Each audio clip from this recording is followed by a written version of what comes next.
All right. Well, I'm sitting here with Mckinley Vaughan, the great. No, thank you. All right. Mckinley Vaughan. Thank you. Yeah. I went and saw this guy at the basement and incredible artist. I work with him too, so I got a Mhm. great fortune of working with somebody who's just off the chain. You don't see that too often. They're usually people you work with kind of suck. I don't know if suck, but dull is typically a word. The Squidwards. Yes, exactly. Yeah, having a good day. Yeah. That's kind of where I'm at with work. But you're an off the chain guy, Thank you. and he was excited that I made the list, so that's good. I mean, I haven't seen any more Russian contacts in the front of the house anymore. But Right. Yeah. a few helicopters flying over, but it's all good. Yeah. They know who I am. Anyway, well, I came here to ask you. This podcast is called "Get Weird," Cool. because when you walk into a place of authenticity, it usually happens, and you start to get things get a little bit unusual. They're not the same as they were before, Hmm. uh, and so it's about getting weird, finding your authenticity, and so. I'm gonna tell you, the best portions of my life have been when life got a little weird, a little strange, a little unusual. So, in that vein, or whatever it might be, I'm just like, okay, my first question for Mr. Mckinley Vaughan is, All right. Deal. who is Mckinley Vaughan, and when did you find him? Um,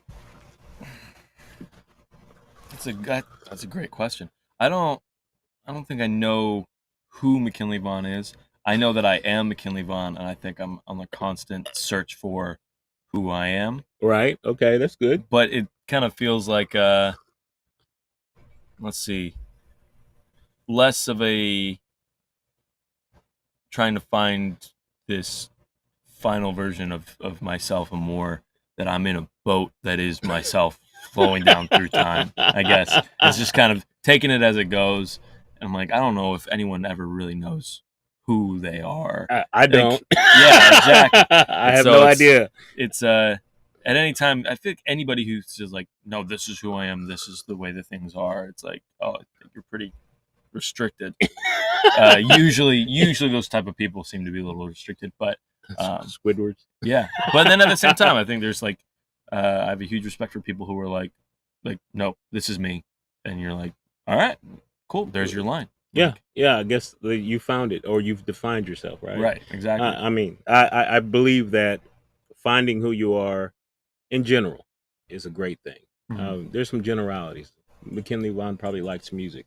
Yeah, McKinley Vaughan likes certain artists, but that doesn't mean that that's going to stay that way today. It could change tomorrow. Yeah, and which is a beautiful thing. I strayed away. Actually, I do a lot of meditation and things like that. And one day, I was in the meditation, and I was like, "Oh, this is who Jamie Laird is," and God was like, "Really? You're telling me who you are?" yeah. It's like, no. If you want to keep things flowing and changing and getting better, you will not define yourself. Right. You will set goals for yourself. You will have visions for yourself. You'll have plans for yourself, but you will not define you. Mhm. Because if you have those goals, visions, and plans, then I may have to change who you are for you to get there. Interesting. Yeah. And when I say spirit, I mean, to me, God is everything. Like from this table to the lens, Right. it's like we're all energy, and like if we were the stories, God's the book, man. Yeah. or spirit's the book. It's not like a dude up there going, "Oh, you're doing this wrong." Right. It's more like a flow that's trying to find who's an undefined flow, an unnameable flow that's going from a place of love to a place of love. Mm-hmm. So that's the way I look at it. So yes, you might not know who McKinley Vaughan is, and that's a beautiful thing. I love people who would like acknowledge that. You know what I mean? Oh yeah, thank you. Yeah, that's just cool. So how did you get started in music? So I mean, music was always in the house growing up. Mm-hmm.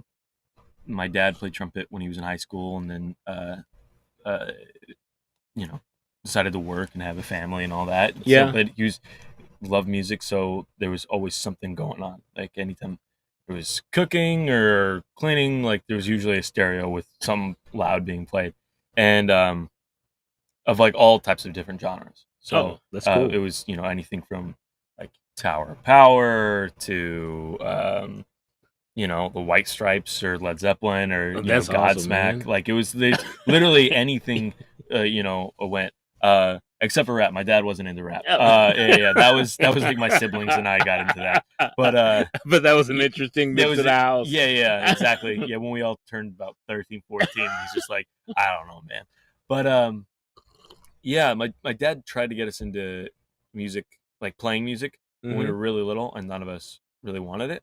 Really? Yeah, we kind of were just like, like, because he wasn't actively playing trumpet like when we were kids. You're right. He Like at that wasn't point, playing trumpet n- around the house, right? no. So it was just we all loved music, but we none of us played music. Um, and then when I was, I don't know, 14, Hmm. I sprained my ankle, and I couldn't get out of the house. And at that point, like my future. I was like, oh, I'm gonna be a professional skateboarder. Like Oh, that was your that was like thing. my thing from like Uh, 11 to 14. I was like, that uh, there's no other path. This is the path. Uh, you know, and and I didn't even sprain my ankle skateboarding. I was like jumping across the thing, and like it was dumb. It felt as dumb as it hurt. And that stuff's always dumb. yeah, so but all that to say that I had a guitar in my room that I just never learned to play, but I bought because I thought it was cool. Yeah. And and I was like, well, I can't leave the house. I might as well sit and learn how to play this.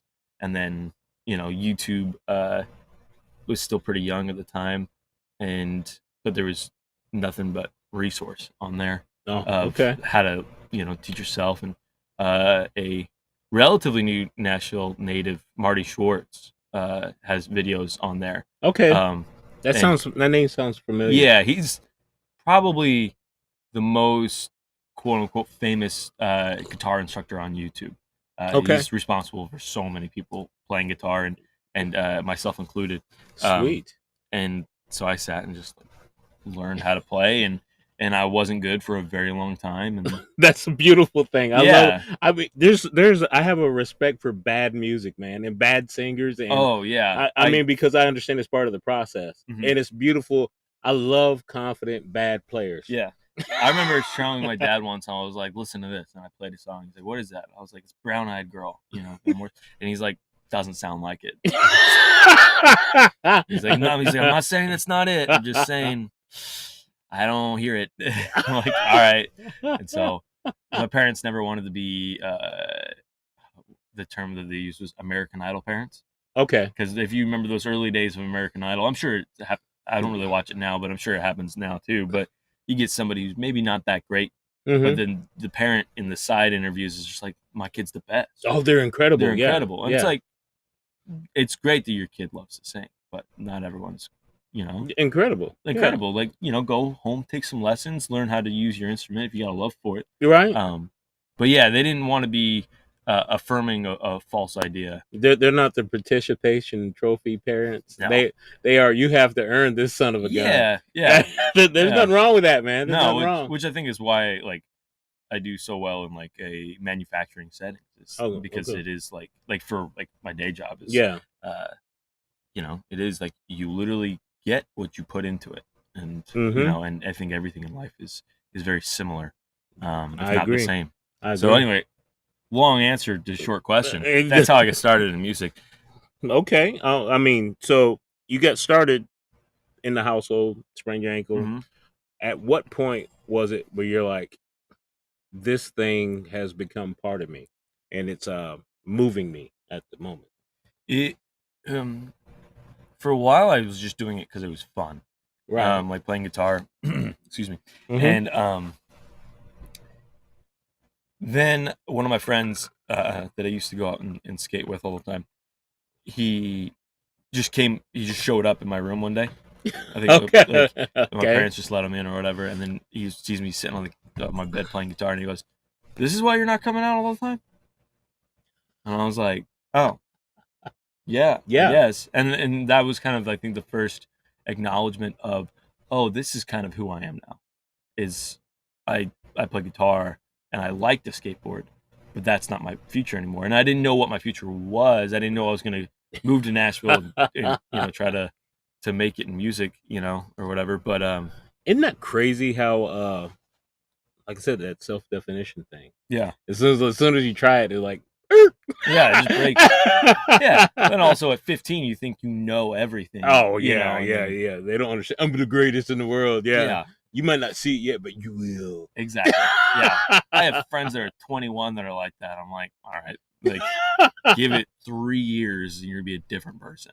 Yeah. Well, I mean, the to me, the whole thing is not the press for fame, success, popularity.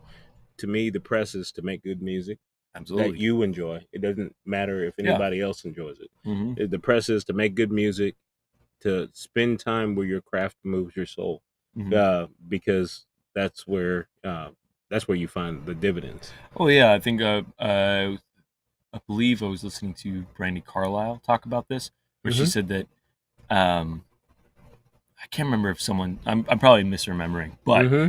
how I remember it is that someone told Brandy Carlisle, like, just focus on writing honest music, and so that's what she did. And Mm-hmm. whether like, and while maybe in the beginning it wasn't like what everyone wanted to hear, it all worked out Yeah, because she wrote stuff that was true to her and honest to her, and that what she loved because it was honest. And now she's like, touring the yeah. world, Right, right, and right. playing some of the best music, and you hear other people copying her sound now because She's she's original. she's original. Yeah. Yeah, yeah. So, It was that whole quote. All of us are born originals, but most of us die copies. ooh, I've never heard that, but that's good. Yeah. Well, I mean, as you see people in success, I don't think that we're brought into the world so we can become like somebody else. I believe that we all have a unique gift to give or to contribute to, or whatever it might be. And I think that we miss those unique gifts when we start worrying about what other people would enjoy, unless it's bringing Mm, something out of other people that you would like to see brought right. out. But if you're worried about what other people are going to enjoy about what you do, Hmm. personally, I'm not talking about like work and things like that. I'm talking about your music, your art, your Hmm. whatever. If you're worried about like, oh, so and so didn't like that. Now there's honest criticisms like you have too much red. Hmm. And you're like, oh yeah, maybe I do. Right. Yeah. But there's other criticisms like your stuff just doesn't move me. Well, it doesn't have to. It wasn't designed to. It was designed to move me. And Hmm. does it if it moves you, then you like, I'm not changing much. Right. There's not always room to improve, but once you start, and this world does this to people, improve on this little thing, improve on that little thing, improve on this little thing, and Hmm. then sooner or later you start becoming that copy, and you don't, Yeah. and they've improved you to look just like that guy over there. Right. And it's like, no, who wants to do that, man? Yeah. So, like I said, this whole process that you've gone through with you got your friends and they're pressing in, and then so when did you exact? What was the exact point where you're like, okay, I'm gonna perform on stage? Um. See, I'm trying to remember. It was so long ago now, but like, You're so old, man. I'm not. I'm actually very young. I'm not messing with you. Yeah, I know. But at this point, it is, almost, it's coming up on 20 years. Like, What? like How old are I'm you? 30. So, Wow. so I mean, 10 like, from age 10? from age 10, that's like when you start finding your identity and you're like, this is who I am, right? Right. And then pretty quick, that next 5 years is just so much development that happens between Right. 10 and 15. And so just kind of within that spot. So maybe not 20 years, but more like 15. But still, it's a whole human being in between me and who I was. And so, Well, just to relate to that story just a yeah. little bit. Okay, I got to tell you, this is probably one of the dumbest things that you're ever going to hear. When I was, Okay. I was like 7 years old, man. I was not a ham. I was the whole pig, right? Mhm. Right. So I made so much noise and acted so goofy, and this is I'm doing this podcast for me because I've missed so many opportunities to do so many things because I worried about what other people Yeah. wanted from Of me. course. So anyway, when I was 7, 8, 10, and I was in Gosnell, Arkansas, at Blytheville Air Force Base. I used to get up in front of, and I was such a ham. They just gave me a stage. Mm-hmm. They're just like, he's gonna do it They, anyway. they gave me a stage and asked me to get it in front of the class and sing and Right. all kinds of stuff. And so here recently, one of my friends, I told you about Bev, Mm-hmm. Bev Rainey. She's the night does nights with Bev Rainey. She does that on 103.3 here in Nashville, which is great. So watch it if you can. Anyway, her and her sister came, and her sister looked at me. I said, "We're gonna go sing some karaoke because I like karaoke." Mm-hmm. She's like, "Could you sing Tutti Frutti?" And I was like, "That was the song I sang when I was 7 years old in front of a class." So it's like when I think back to it, I've been doing like karaoke and singing and stuff like that for the last 6 years. But when I go back, like you said, Mm-hmm. when I go back to 7. Right. Yeah.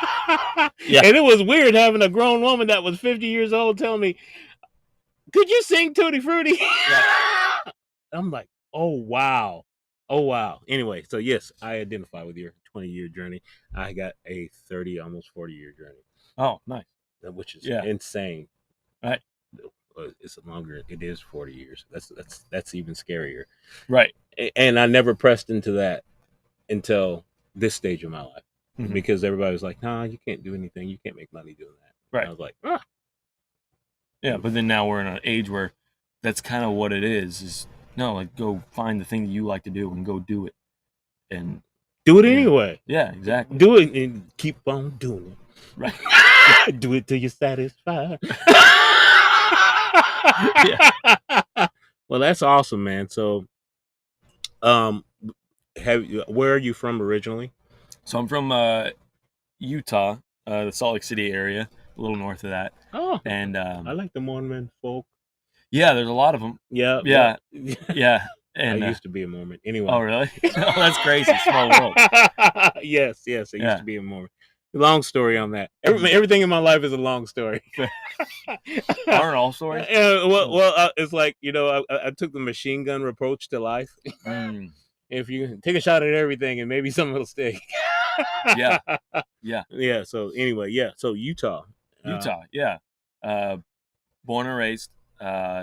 Little stint where I lived out of the country when I was like 13, 14, Mhm. and then moved back to the same house. And Okay. and then the rest of my, life I was there. We moved the city over right after I graduated. I was Mhm. like, I'm an adult now. I'm gonna go and find my own apartment. I'm gonna move. My parents were like, we're gonna move into this bigger house where you can have like the whole basement to like play music in. I'm like, I'm gonna stick with my parents. And I'm a man. I'm taking the basement. Yeah, exactly. And yeah, and then at that point I was already like knew I was gonna be a musician, so I was just facilitating it. And I was like, okay, this is staying at home was the best way to facilitate it. Yeah. you know. I mean, And in this economy, anyway. right, yeah, and Mhm. yeah, and then of course you move out, you Mhm. get a girlfriend or whatever. You're like, oh, I think I love her, and then you're moving back home. The parents are like, didn't love her, right? Guess she wasn't the one. That's a give. Yeah, Yeah. I mean, it's like the girl that you're gonna marry in your 20s is like, come on. No, yeah, Yeah. yeah. Not luckily, but never. Whatever. What's the phrase I'm looking for? Never went and got married. Yeah. Never did the whole thing. Yeah. It was usually ended before that, so it was like sweet. Sweet. Never got engaged. Yeah, exactly. You never got engaged. I didn't. I got engaged a few times. Like I said, machine gun. When you know it, yeah. When you think you know it, Oh well, I mean, I got asked a couple of times. Hey, and congrats. I was like, I knew how a girl felt. And I was like, what am I supposed to do with this ring? I was like, no. Yeah, I ended up saying no to that proposal. It was sweet. All of them very sweet people, but man, when you know that you don't know, right? I'd rather err on the side of caution as life goes forward, because building a life on shaky foundation is probably not wisdom. No, and I was definitely what's the brainwashed by rom-coms growing up. I have a young sister, and so like we used to leave. oh my gosh, I'm like, I love a good rom-com. Me too, man. Yeah, Me too. and so like growing up, like I was just loved hard, and so it's like I think she's the one. I'm like, you met her yesterday, so you gotta chill. Like, what are you talking about? So it's always the hardest breakup, the hardest fall, like, you know what I mean, or whatever. And it's like, don't you think that like when you're young, that dramatics is just part of it? it definitely is. I mean, everything's the end of the world. Everything's the end of the world, or the love is like this is the one true love I'm gonna find in my life. Yeah. And the older you get a little bit more. I mean, yeah, love is real, but you get a little bit more pragmatic about it. You know, you're like, does it facilitate all of my personal and emotional needs? And am I in a place for me to put that facilitation in somebody else's hands? Yeah. And as you get older, you're like, I'm not putting my happiness. I love my wife, I love my kids. I'm not putting my happiness in anybody's hands. Yeah. When you get smart, you know, that way if something's going on with them, it's like, oh, you're not being as nice. No, it doesn't matter. I'm like, oh, that's not working right today. I'll see you later. All right. Yeah. I love you. And if you need help working through that, I'm going to be there for you. But I'm not putting that I have to make you happy on there. I would like to make you happy, but I don't have to. And I would like for you to make me happy and do things for me, but I don't have to. You don't have to. I should be finding thoughts and feelings within myself that make me me. Right. Yeah. And absolutely. if two people meet that are on that same wavelength, it's like, wow, you know. Yeah. It's like, we don't need each other. Woo, we get to be with each other. We don't need to be with each other. Yes, exactly. Yeah, so that's where it is. But you know how all those weird things go. So when did you move to Nashville and start doing shows? So at that point, that was I've been here for like 2.5, a little longer than that, 2 years now, and I was playing with my friend Carver, playing guitar for him. We were pretty much playing everywhere you could in the West, like going to Vegas, Idaho, California. We were touring around, and he was spending a lot of time in Nashville. He was flying back and forth recording, and he's like, it makes more sense for me to be in Nashville and fly out west than it does to what I've been doing. Keep on going, yeah. And so that went on for his whole process. Kind of took about a year to get from like, here's my announcement to I am now in Nashville. And about halfway through that, I asked him, like, hey, when are you going? And he's like, you want to come? And I was like, yeah, let's do it. And because I sat, kind of thought about it to myself, like, if he goes, not that like my cash cow goes, but like the golden goose is flying south, and I got to go with it. Gotta get the eggs. Yeah. Gotta get the eggs. No, but it was like, because I, wrote my own music on the side and everything. And I'm like, it's just going to be a better atmosphere for me for success, whatever that means, if I'm surrounded by like-minded individuals, which is exactly what Carver was doing, to go surround himself with like-minded individuals. So yeah, I was like, all right, that's it. That's it. At that moment, basically, I hung up the phone. I was like, I'm moving to Nashville. Sweet. And yeah, it didn't work out the way, like, obviously, you plan things or whatever, and it never follows that plan. Some people are able to follow it to a T, and never in my life has it ever been that way. I like that we're talking about it, because it's like nothing works out exactly the way you planned it. Yeah. I think, honestly, I don't think anybody is like what's this, Lao Tzu that wrote the Tao Te Ching? Oh, I don't know. Lao Tzu, he was an ancient philosopher, and he talked about the way of the Tao. In the way of the Tao, everything flows in this direction, and you learn to pay attention to it, so you know when to go here and when to go there. You watch the way energy flows. Yeah. But most of us are not him, and we'll make a plan, and the energy goes over there, and we're like, whoa, gotta drop everything, go over there. Like, then you start building up everything over here, and then like the energy goes over there, and we're like, oh, we're 10 steps behind where the flow in our life is going, but we're smart enough at a certain point to notice that it is. Yeah. And so it's like we may build everything up here, and then like blah blah blah, and then have to move somewhere else, which is a cool thing, to have the strength and thought and everything to do that. But yeah, nothing ever works out like it's planned. So yeah, that's just cool, man. Yeah, thank you. Yeah, People need to know that they're not the only ones. no, for sure. It's yeah, and thinking back to an earlier discussion we had is like my friends who are in their early 20s who think they have like this is exactly how everything's gonna work out, and I'm like, yo, if everything went the way I wanted it to when I was 21, life would not be great right now. like Right, right. retrospectively, I made the right Yeah, decisions. you're right, right. What was good at 20 is not good now. No, exactly. Yeah, you got to be thinking for your future self. Like, hey, what's gonna, you know, pay off down the road? Maybe it's not as nice now, but Right. yeah, Well, I mean, having somebody, for example, when you're 20, you just want this one person to basically worship you. yeah. You want someone to be like, you're the best every day, Every day. And if you're like me, you were telling them, hey, you're the best, like every day, and then they're like, okay. Yeah, well, you're thinking in your mammalian brain, male brain, you're the best, and if I keep on doing this to you, then you're gonna do it to me, and we're gonna do it to each other for forever. You're the best. No, you're the best. No, you're the best. No, you're the best. Right. And then it's like, when do you get to think about yourself? And that, Yeah. it's like you eventually you're gonna have to deal with all this. Yep. And when they say, you know what, you're not so great, you're like, you have no comeback. Yeah. Like, oh, I guess I'm not. Whoops. Whoops. And Yeah. then like, I'm leaving you because you're not so great. And then you got to go through the real life blues. I'm not so great. I'm so great. Yeah. I need to work on me.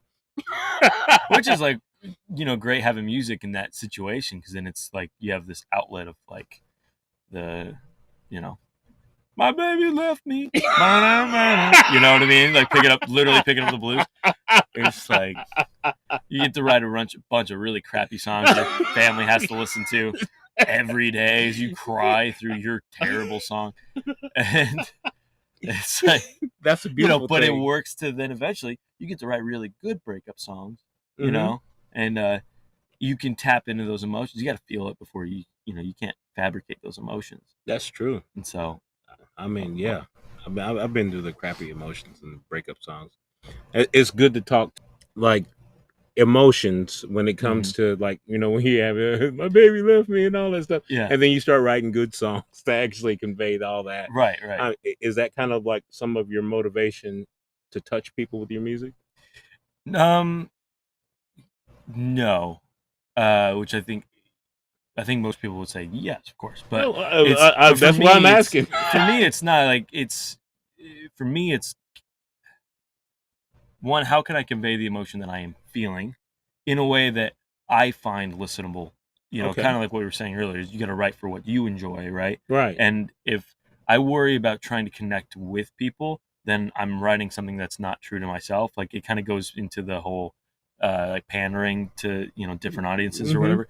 And so for myself, if I'm writing a song based on an emotion or a way that I feel, it's let's convey that first. Right. And then if later I go back, I'm like, you know what? I think it would actually turn the song into a catchy song if I change this or that. Oh, so yeah. it's not changing the character of the song more than I'm just improving upon the song later on. Right. But yeah, no, I don't really write. Clarifying, yeah. Yeah. I think the people who are gonna connect with my music will connect with it. Oh yeah, they'll connect with you. Yeah. And so it's finding your audience. It's you know what, I'm gonna write for me, and the people who relate to that will find it. You know what I mean?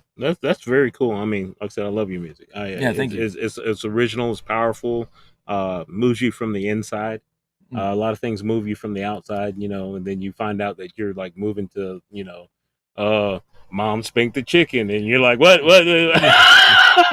Yeah. And then you're walking around, spank the chicken, and everybody's like, everybody's an idiot, and I don't like music that does that gets you to move externally, but I like music that moves you from the inside and causes you to come to a state. And then, like I said, you said you don't write to connect with a crowd, but when you're right, it'll be all right.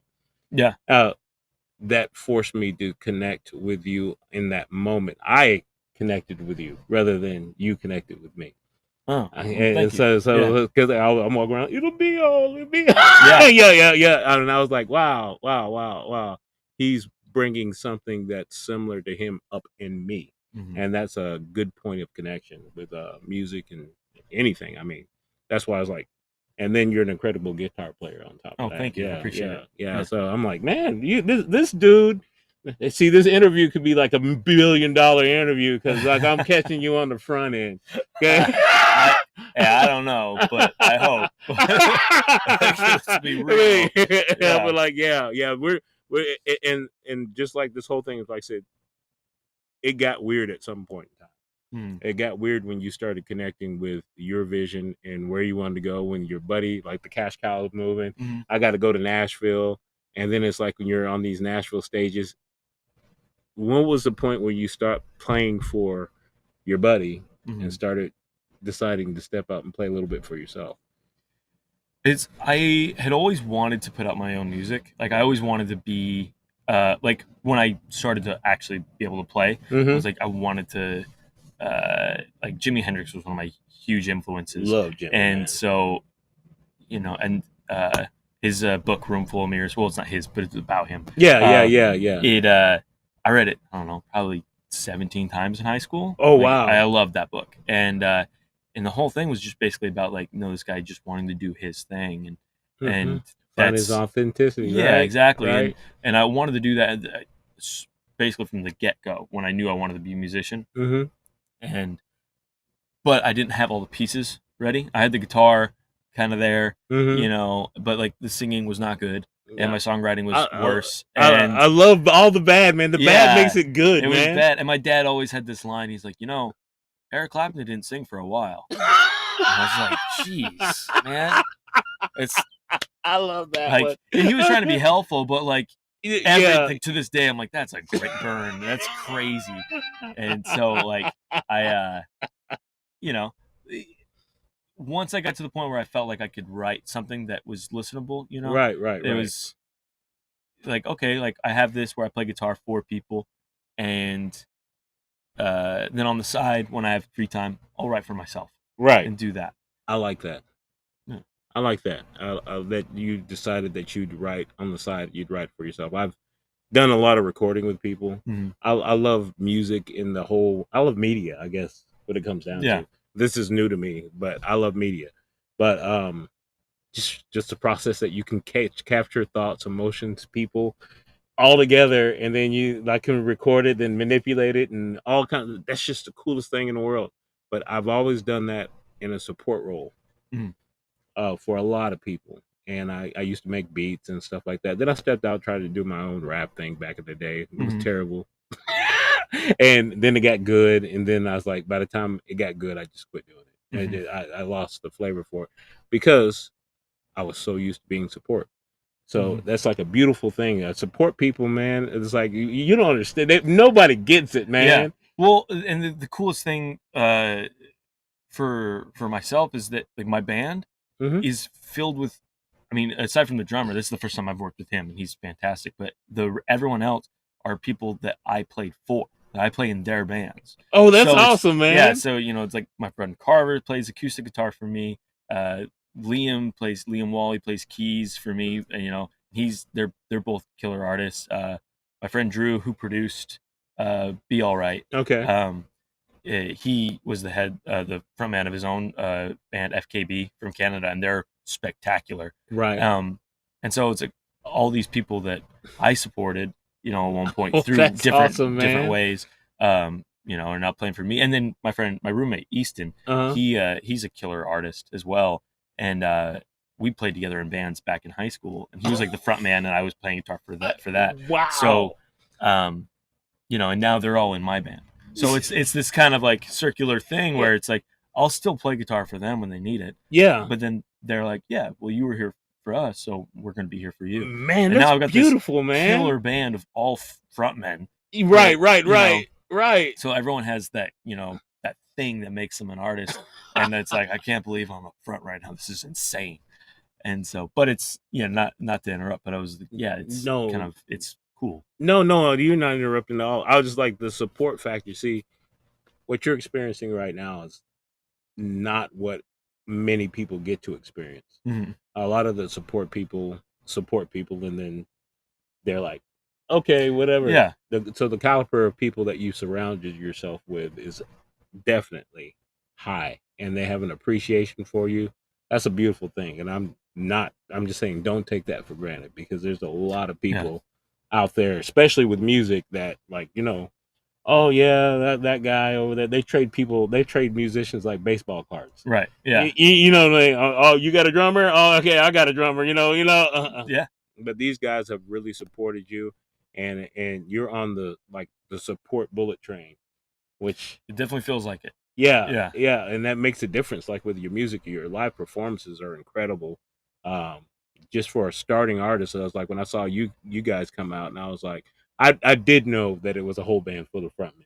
I Mhm. felt it. Oh, thank you. I felt Yeah. it. I felt it. I was like, all these guys are like in there, and again, comes back to authenticity. Mhm. All of these guys have stepped into their uniqueness, and they're all happy and fine with everybody being their own unique selves, each individual.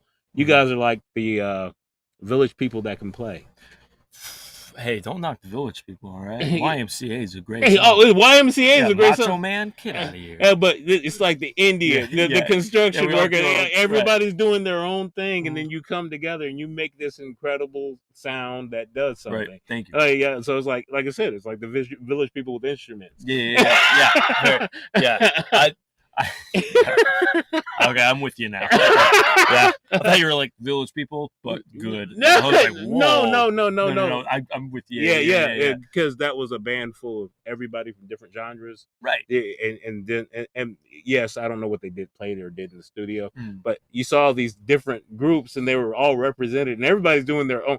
It's like, when you saw the bands from the '70s and '80s and all of that stuff, everybody dressed the same. Hmm. I got a buddy of mine that was in Striper. Oh, that's cool. Yeah, Yeah. Tim Gaines. Okay. He was the bass player. Right. Yeah, I worked with him for like 3 or 4 years. Hmm. But you saw them; they're all dressed in the yellow and black and with the hair and Yeah. all that. They were a band, and that their togetherness was defined by something on the outside. Hmm. You guys, everybody was different and unique, but your togetherness was defined by what was coming together on stage. Right.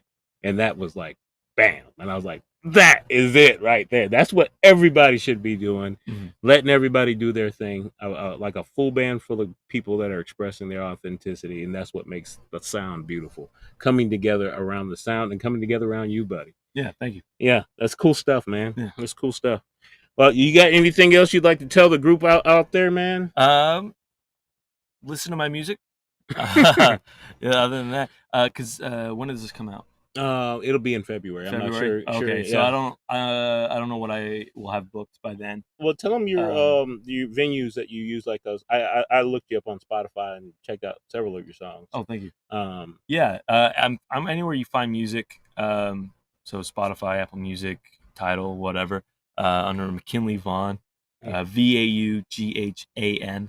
A lot of people omit that last A. yeah, okay. But it's like Stevie, not Vince. But Right. yeah, and then around town, just if you follow me online at McKinley Vaughan Music, I'm pretty much only active on Instagram.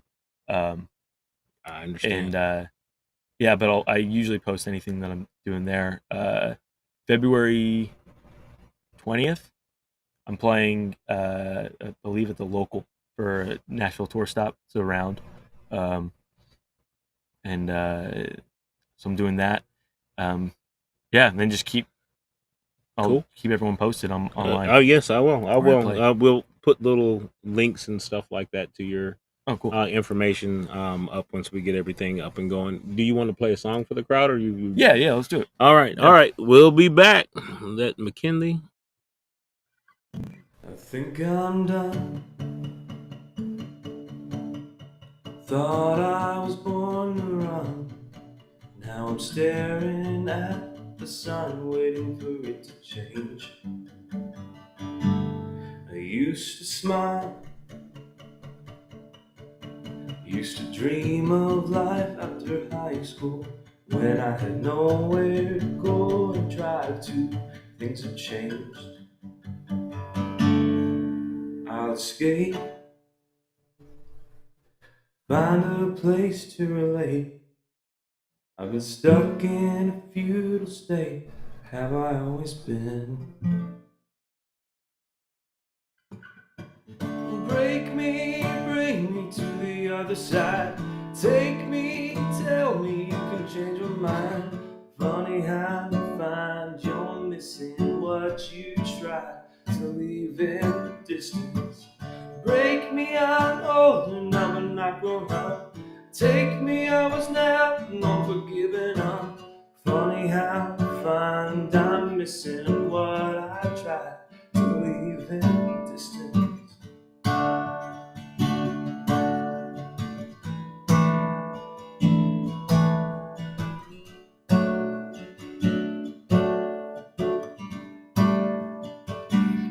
Searching for something,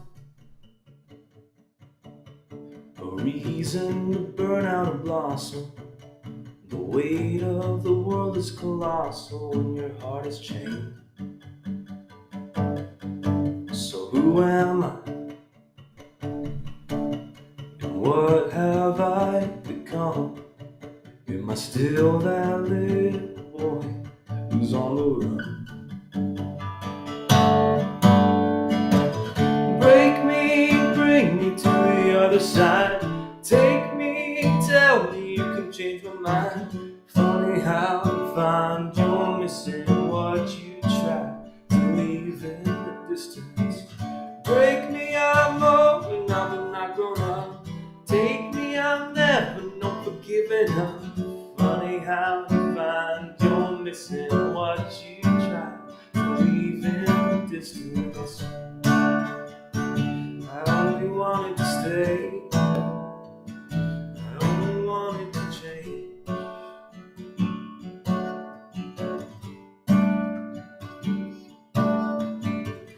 Break me, bring me to the other side.